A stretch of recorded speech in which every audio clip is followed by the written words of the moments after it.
HOA Karen marched into my daughter Emily's elementary school like she owned the place, demanding the staff release my 5-year-old into her custody. She claimed it was an HOA emergency.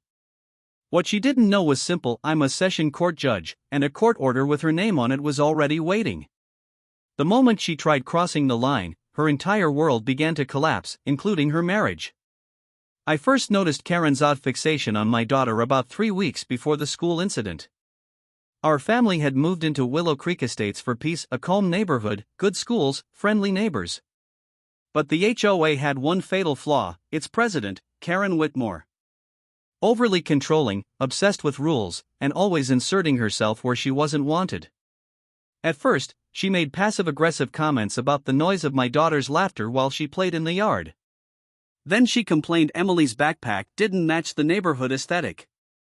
She even tried enforcing a rule forbidding sidewalk chalk. My wife told me Karen had always been a problem in the community. But what she did next crossed every line. One Monday morning, I caught Karen staring through our fence as Emily left for school, watching her, writing something on a clipboard. I confronted her, but she claimed she was monitoring safety hazards.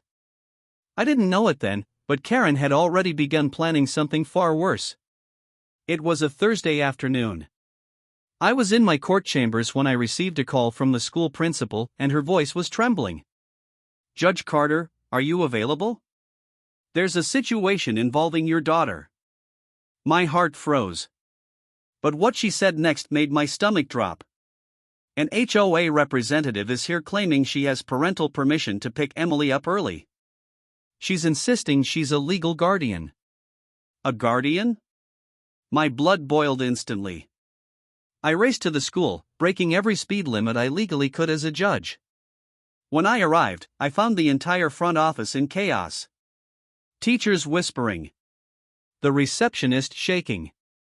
And in the center of it all, Karen, red-faced, arguing at the top of her lungs. The moment Karen saw me, she pointed an accusing finger in my direction. "There he is. The negligent father who can't even pick up his own child on time." The receptionist looked mortified. The principal's eyes widened with relief as I stepped closer. "Karen," I said in a calm but firm voice, "you have no authority to remove my daughter from school." Karen stomped her foot. "The HOA has full discretion over minor safety concerns. I received a written complaint that your daughter wasn't emotionally stable during class today, and as HOA president, I'm required to step in." The entire room fell silent. I stepped closer. "You tried impersonating a legal guardian. That's a criminal offense." Karen scoffed. "You can't touch me. I run this neighborhood." I smiled politely because she had just given me exactly what I needed. While Karen ranted, the glass door swung open behind us. My clerk entered, holding a crisp envelope stamped with the official seal of the session court. Karen blinked in confusion. "What is that?" I took the envelope and opened it slowly. "This," I said, "is a restraining order drafted specifically for situations like this." Karen's jaw dropped. "You can't." "I already did," I cut in. I handed her the document. "Effective immediately, you are prohibited from approaching my daughter, attempting communication with her, or involving yourself in her daily life. Any violation will result in immediate arrest." Everyone in the office gasped. Karen's face went pale. You can't just pull strings like that." I stared straight into her eyes. "I didn't pull any strings. I followed the law, something you should try sometime." The principal nearly erupted into applause. As Karen stormed out of the school, her husband Mark arrived in a rush. His face was full of embarrassment and exhaustion. "What happened now?" he asked, rubbing his forehead as he saw the document in her hand. "He did this," she shrieked, waving the papers. "He's trying to ruin my life." Mark read half a page before looking up, stunned. "Karen, you tried to take their child out of school?" Karen sputtered, "I did it for the community." Mark shook his head.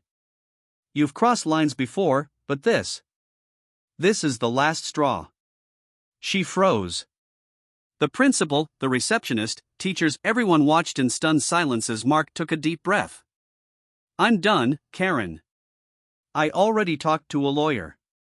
You'll receive the divorce paperwork tonight. Her scream echoed across the parking lot. You can't divorce me over this.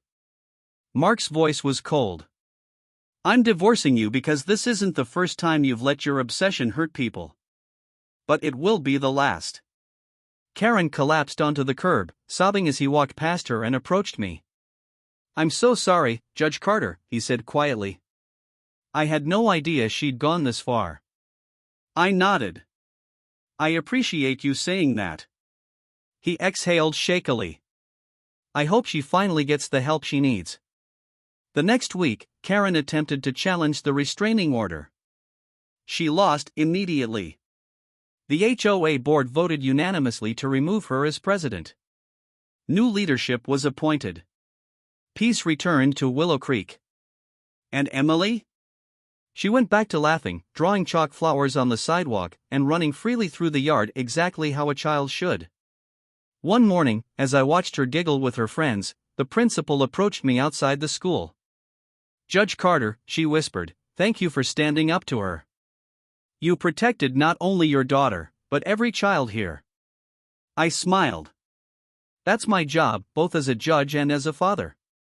Karen's downfall wasn't dramatic because of the court order, the school confrontation, or even the divorce. It was dramatic because she pushed the wrong family. A family that understood the law. A father who wouldn't be intimidated. A child who deserved safety, peace, and joy. And in the end, justice wasn't loud. Justice was quiet. Firm. And absolute.